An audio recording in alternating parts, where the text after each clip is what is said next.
श्री सनातन धर्म देवाय नमः। नमस्कार। कक्षा संख्या 53 और पुस्तक है मनुस्मृति जी। हमारा उद्देश्य है धीरे धीरे सनातन धर्म जी को समझना, भगवान गुरु राम जी की अहेतुकी कृपा से। हमारी प्रयोग पुस्तक है मनुस्मृति ही, काशी संस्कृत ग्रंथमाला 114, चौखंबा संस्कृत भवन, वाराणसी। हर श्लोक के अंत में भगवान गुरुजी कुल्लूक भट्ट जी का भाष्य पढ़ा जा रहा है। तमोयं तु समाश्रित्य चिरं तिष्ठति सेन्द्रियः न च स्वं कुरुते कर्म तदोत्क्रामति मूर्तितः। अध्याय नंबर 1, श्लोक नंबर 55। ये पहला श्लोक पढ़ेंगे और फिर इसके बाद यदानुमात्रिको भूत्वा बीजं स्थास्नु च रिष्णु च समाविशति संसृष्टस्तदा मूर्तिं विमुञ्चति। श्लोक नंबर 56। पिछली कक्षा में हमने महाप्रलय का वर्णन देखा था कि कैसे जब ब्रह्मा जी सो जाते हैं तो सारे के सारे जीव उनमें सो जाते हैं। और ब्रह्मा जी सो जाते हैं का अर्थ क्या है? सारी समष्टि बुद्धि, ये सारे जीव जो हैं उनके अंदर जो बुद्धि महत, सारा प्राण को से अभिमानी जो आत्मा है, तो ये जिसकी उपाधि है, बुद्धि के अंदर ही बाकी सारी सृष्टि है। ये बात समझनी है। पुरुष के अंदर प्रकृति है, माने सत्य का सत्ता है। सत, ये पुरुष, इसका अपना अस्तित्व है और अपनी चेतना है। और इसी के अज्ञान में, इसका अज्ञान एक विपरीत ज्ञान को जन्म देता है। लेकिन ये जो विपरीत ज्ञान है, मिस्टेक है, और ये जो अज्ञान है, इनकी कोई अपनी सत्ता नहीं है। ये स्वयं अपने आप को नहीं जानते। तो जब अविद्या, अज्ञान, आत्म अज्ञान की दृष्टि से हम देखते हैं तो ये शरीर और शरीर, ये सत्यम, सत चित। सत माने अस्तित्वम, चित माने चेतना। तो ये जो परम सत्य है, जिसका स्वरूप ही होना माने अस्तित्व, और चेतना माने कॉन्शियसनेस, एग्जिस्टेंस एंड कॉन्शियसनेस एक ही चीज है। To exist and to be, होना, चेतन होना, टू बी कॉन्शियस, ये एक एक्सपीरियंस है। ठीक है। और ये जो परम सत्य है, इसका अज्ञान होने पर परम सत्य का एक शक्ति आ गई, अज्ञान। इस अज्ञान शक्ति ने मिस्टेक को पैदा किया। लेकिन मिस्टेक स्वतंत्र खड़ी नहीं हो सकती, ना ही अज्ञान स्वतंत्र खड़ा हो सकता है। तो पुरुष ने उसको धारण किया। सत्य असत्य को धारण करता है, उससे एक नई सृष्टि हो गई। अब ये ब्रह्मा जी बन गए। ब्रह्मा जी अपने आप को चेतन पुरुष, और ये उनका शरीर है। ये सारी बुद्धि, समष्टि बुद्धि जो हमारे शरीर में भी है, वो ब्रह्मा जी है। फिर इन्हीं के अंदर अज्ञान के कारण शंकर जी अहंकार आए। ऐसे ये सारा जगत जो है वो एक के अंदर दूसरा, दूसरे के अंदर तीसरा, लेकिन ये अंदर कैसे है? प्याज की तरह नहीं, अनियन जैसे नहीं। तो फिर क्या? जैसे जल के अंदर लहर, फिर उसके अंदर फिर एक और, फिर एक और, स्वप्न के अंदर एक स्वप्न, फिर उस स्वप्न के अंदर एक और स्वप्न। ऐसे समझिए ये सारी सृष्टि ऐसी है। तो जब प्रलय आएगा, जब यही सो जाएंगे तो ये बाकी सब भी सो जाएंगे। ठीक है, इसको पिछली बार बताया गया। तो साथ ही में साइंस के साथ भी उसकी कुछ तुलना की गई। आप कहेंगे आप केवल श्लोक बताया कीजिए, ये साइंस के साथ तुलना करने से आप समय खराब करते हैं। लेकिन हमें ऐसा लगता है कि जब साइंस से तुलना की जाती है तो समझ में आता है कैसे साइंस हमें एक अलग ही दुनिया में लेके जा रही है, बिल्कुल विरुद्ध। और हम जो ये सोचे बैठे हैं कि साइंस भी साथ रखेंगे और ये वेद भी साथ रखेंगे, दोनों को इकट्ठे चलेंगे, लेकिन ऐसा हो नहीं सकता। क्यों नहीं हो सकता? हमारे भारत में तो साइंटिस्ट भी थे, वेद भी थे। हाँ, भारत की साइंस नास्तिक साइंस नहीं थी।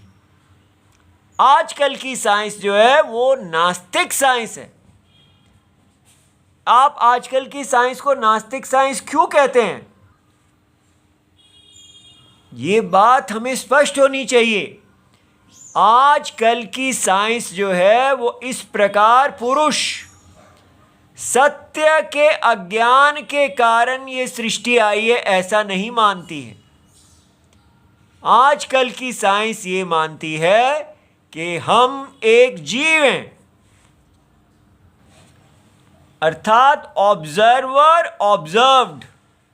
साइंस के अनुसार ये ऑब्जर्वर है, ये जीव है और ये दुनिया को देख रहा है, दुनिया ऑब्जर्व्ड है। और साइंस कह रही है मैं ऑब्जर्वर जब इस वर्ल्ड को देखता हूँ तो हमें ये समझ में आता है कि ये वर्ल्ड जो है ये पहले था, ऑब्जर्वर बाद में आया है, वर्ल्ड पहले था। वर्ल्ड जो है, अगर ये वर्ल्ड मैटर का बना हुआ, इस वर्ल्ड के अंदर अगर देखा जाए, वर्ल्ड में ऑब्जर्वर और ऑब्जर्व दोनों है, लेकिन ऑब्जर्व्ड को में हम दुनिया को ना, जीवों को और ऑब्जर्वर नहीं, केवल मैटर को देखें तो मैटर ज़्यादा पुराना है, तो मैटर धीरे धीरे ऑब्जर्वर बन जाता है, ये साइंस कह रही है। और हम यहाँ क्या कह रहे हैं? ये ऑब्जर्वर, इसके अंदर चेतना है, पुरुष। ये जो चेतन पुरुष है ये अज्ञान के कारण ब्रह्मा जी बना, बुद्धि, और फिर ब्रह्मा जी के अंदर शंकर जी अहंकार, और उसके अंदर इंद्रियां, और उसके अंदर स्थूल शरीर आया। इस स्थूल शरीर के अंदर सूक्ष्म शरीर ने अपना आप को स्थापित किया। अब ये जीव बना है, अब ये ऑब्जर्वर बना है, और ये जिस दुनिया को देख रहा है वो सारी दुनिया इसका आत्मा का शरीर है। एक तो उसका अपना शरीर है, लेकिन ब्रह्मा जी का सारा वर्ल्ड ब्रह्मा जी का शरीर है, क्षेत्रम। इसलिए ये जो सारा वर्ल्ड, पर्वत आदि ये सब आप देख रहे हैं, ये ब्रह्मा जी से व्याप्त है, ब्रह्मा जी का ये शरीर है। तो इसलिए ये शरीर अविद्या कल्पित है। ये वेदांत कह रहा है कि आत्मा है और आत्मा ने शरीर पहन रखा है, बस तीसरी चीज़ कोई नहीं है। हमें सिर्फ ये देखना है आत्मा के पास ये शरीर कहाँ से आ रहा है। तो बताया जा रहा है आत्मा के पास ये शरीर आत्म अज्ञान में आ रहा है। ये शरीर बार बार आत्मा को मिलता जाएगा। ये पूरा वर्ल्ड आत्मा का शरीर है, आत्मा इससे व्याप्त है। तो कहा जा रहा है आत्मा का जो कॉन्शियसनेस और अस्तित्व में वो आत्मा का है। आत्मा इस सारे वर्ल्ड को व्याप्त है, चाहे वो इंद्रियां हो, मन हो, बुद्धि हो, और इंद्रियों से प्रकाशित शब्द, स्पर्श, रूप, रस, गंध, वो सब। तो शब्द, स्पर्श, रूप, रस, गंध के आगे तो कुछ नहीं है, इतना ही दुनिया है। तो ये सारी दुनिया अविद्या कल्पित है। शरीर और आत्मा दो ही चीजें हैं। अब आत्मा को शरीर कैसे मिल गया, ये क्वेश्चन है। तो कहा जा रहा है ये शरीर अविद्या कल्पित है। बस ये देखना है। जो व्यक्ति ये देख लेगा कि आत्मा को वास्तव में कोई शरीर है ही नहीं, उसका पूरा वर्ल्ड ही गायब हो जाएगा। उसका अपना शरीर और समष्टि शरीर दोनों आत्मा में अविद्या कल्पित हैं, ये वेद कह रहे हैं। और साइंस क्या देख रही है? उसके पास कोई आत्मा ही नहीं है, कोई इंद्रियां भी नहीं है, उसके पास एक स्थूल ऑब्जर्वर है।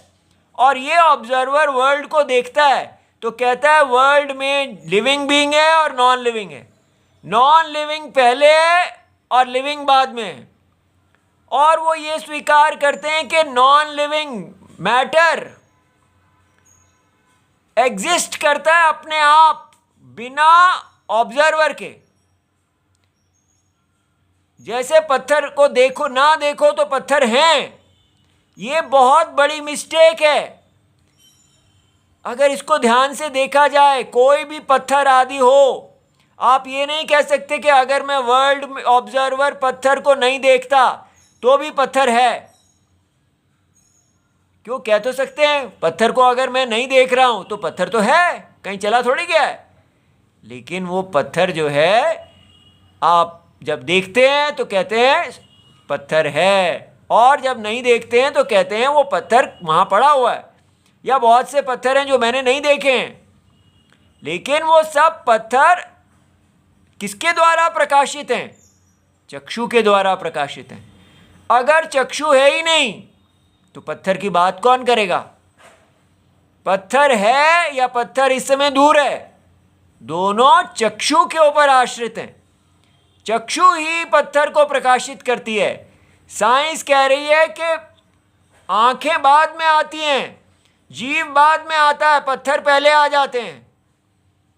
और 1 मिलियन साल तक यहाँ केवल पत्थर ही रहते हैं, और वो पत्थर आहिस्ता आहिस्ता आंखें बन जाती हैं। इसको नास्तिकवाद कहते हैं।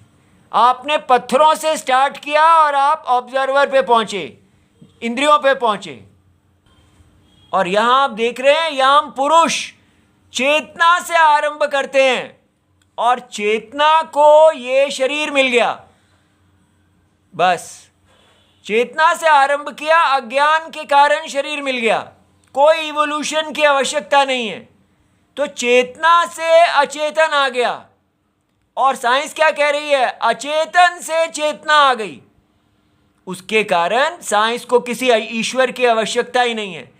कोई पूर्व जन्म कर्म इत्यादि कोई जीव नहीं चाहिए, कोई धर्म नहीं चाहिए, केवल एक प्रोसेस है म्यूटेशन का, नेचुरल सिलेक्शन का।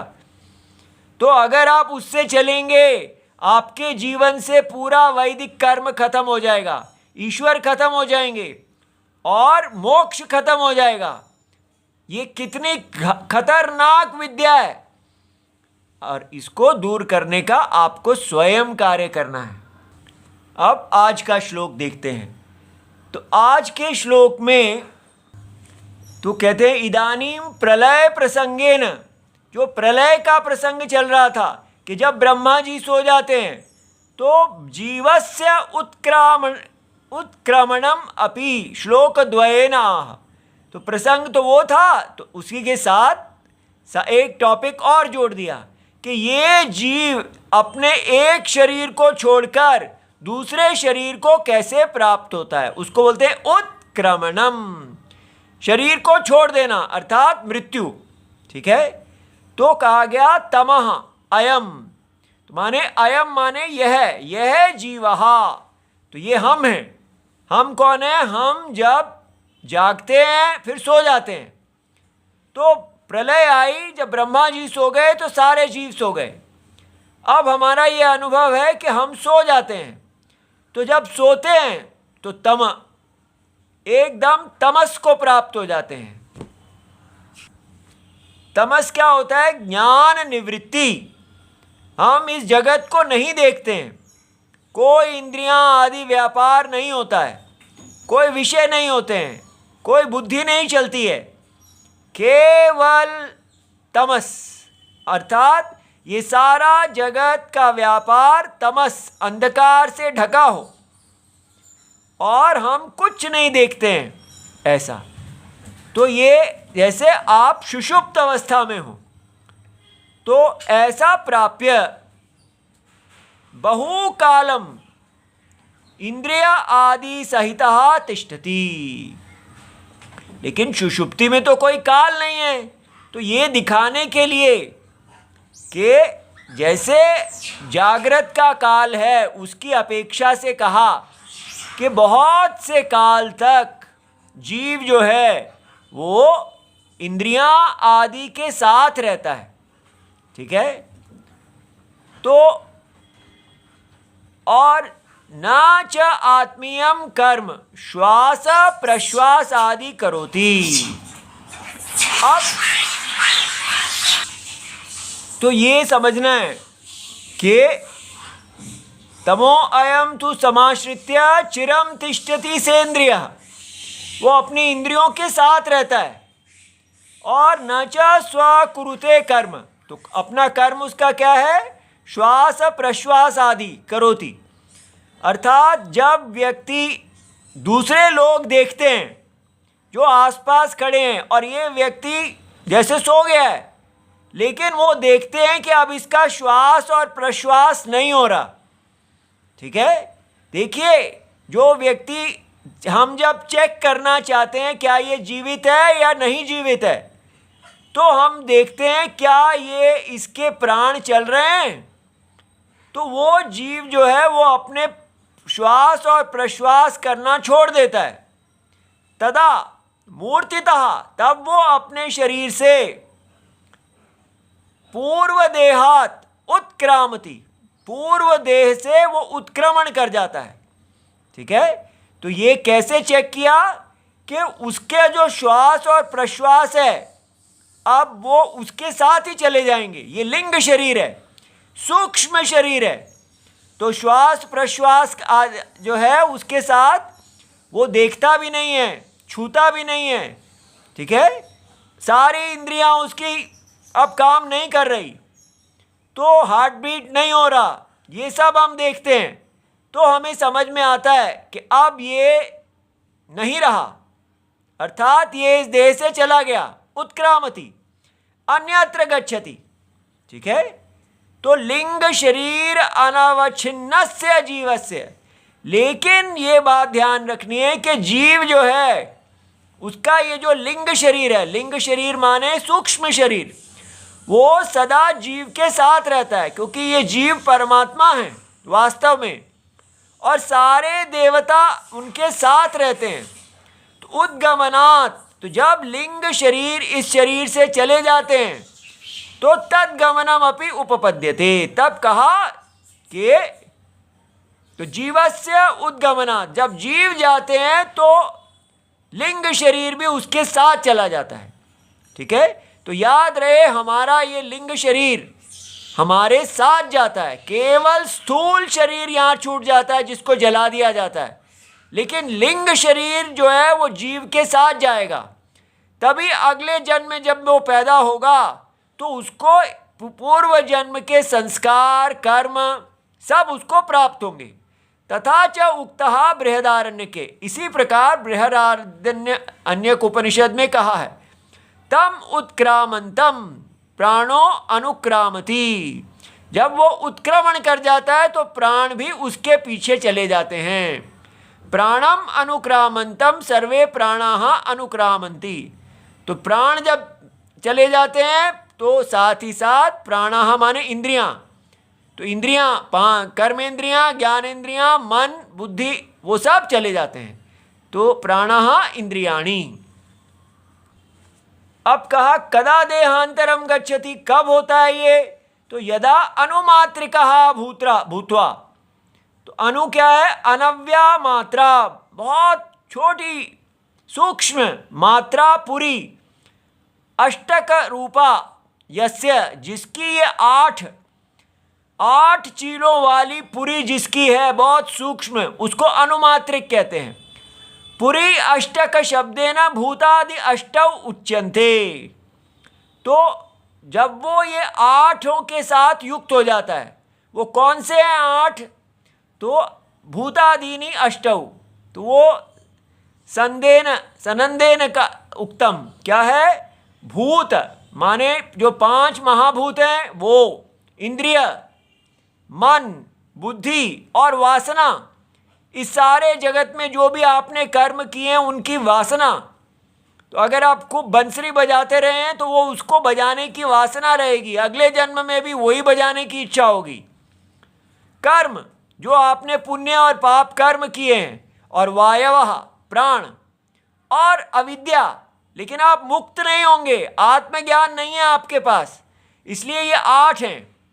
ठीक है, अविद्या के कारण आपको कर्म और प्राण, अपने कर्म और वासना के आधार पर नया शरीर मिल जाएगा, लेकिन आपकी मुक्ति नहीं होगी। च अष्टकम प्रोक्तम पर्यष्टम। ठीक है, ऋषि सप्तमयी ही, तो ऋषियों ने इसी को 8 कहा है, जो मरने वाले के साथ जाते हैं। ठीक है, ब्रह्म पुराणे अपि उक्तम, ब्रह्म पुराण में भी ये बात कही गई है। पर्यष्टकेन लिंगेन प्राण आद्येन, तो प्राण से आरंभ किया और 8 से युज्यते, तेन बद्धस्य वै बद्धः। जब तक जीव इन 8 के साथ जुड़ा हुआ है तो वो बद्ध है। और मोक्षः मुक्तस्य तेन वः, जब वो इन 8 से मुक्त हो जाता है आत्मज्ञान में, तो उसको मुक्त कहते हैं। इसलिए कहा जाता है कि आत्मज्ञान प्राप्त करना चाहिए, ताकि आप अपने कर्म और वासनाओं से मुक्त होके इस लिंग शरीर से मुक्त हो जाएं। यदा अनुमात्रिके भूत्वा संपद्यते स्थाणुः वृक्षादि भूतः, तो तब वो उसको ऐसा जब हो जाता है तो बीजम उसको मिलता है, बीज। वो बीज या तो स्थानु का है, पेड़ का है, या चरिष्णु का है, या चलने वाले प्राणी का है। तो वृक्षादि अगर स्थानु है तो वो वृक्षादि बन जाएगा, चरिष्णु है तो मनुष्य आदि का कारणम बीजम प्रविशति अधितिष्ठति। ठीक है, तदा संसृष्टः, तब वो शरीर को छोड़ के पर्यष्टक युक्तः, ये 8 के साथ युक्त होके मूर्ति स्थूल देहांतरम कर्म अनुरूपम विमुंचति गृच्छति, तो पुराने देह को छोड़ देता है और नई को धारण कर लेता है। तो इसलिए नई देह कर्म अनुरूपम होती है और वासना अनुरूपम। इसलिए कहा जाता है सारे जन्म में आप अपने वैदिक विशेष वही कर्म करें जो आपको मोक्ष की तरफ लेके जाएं, और कोई ऐसी वासना ना लें जो आपको गलत दिशा में ले जाए। ठीक है, अनुकूल होनी चाहिए कर्म और वासनाएं। ओम नमो भगवते वासुदेवाय। प्रणाम।